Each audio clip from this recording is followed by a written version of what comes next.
কিন্তু আপনার product sourcing যত ভালো হবে আপনার ব্যবসার লাভ এবং ব্যবসার সফলতা তত কিন্তু বেশি হবে। আমাদের এই বাংলাদেশে বিভিন্ন জায়গায় কিন্তু বিভিন্ন ধরনের পাইকারি বাজার রয়েছে, কিন্তু আসলে আমরা অনেকে জানি না যে কোন জায়গায় কোন ধরনের প্রোডাক্ট পাওয়া যায়। তাই আজকে আমি আপনাদের দেখাবো বাংলাদেশের সবচেয়ে বড় কিছু পাইকারি কাপড়ের হাট, যেখান থেকে আপনি একদম কম দামে পাইকারিতে কাপড় নিয়ে এসে ব্যবসা শুরু করতে পারবেন।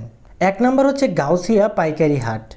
বৃহত্তর ঢাকার মধ্যে যে কয়টি কাপড়ের পাইকারি হাট রয়েছে তার মধ্যে এটি একটি। এই হাটটি প্রতি সোমবার এবং মঙ্গলবার ভোর 5টা থেকে শুরু করে দুপুরে 1টা পর্যন্ত বসে। এখানে আপনারা বিভিন্ন কাপড়ের পাশাপাশি অন্যান্য আরও অনেক প্রোডাক্টও পেয়ে যাবেন। 2 নাম্বার হচ্ছে সাভার বাইপাইল। এই বাজারেও আপনারা শাড়ি, কাপড়, 3 পিস, ওড়না, লুঙ্গি থেকে শুরু করে আরও অনেক প্রোডাক্ট পাইকারিতে নিয়ে নিজের একটি ব্যবসা শুরু করতে পারবেন। এই হাটটি প্রতি শুক্রবার ও শনিবার ভোর 5টা থেকে শুরু করে বিকেল 5টা পর্যন্ত বসে।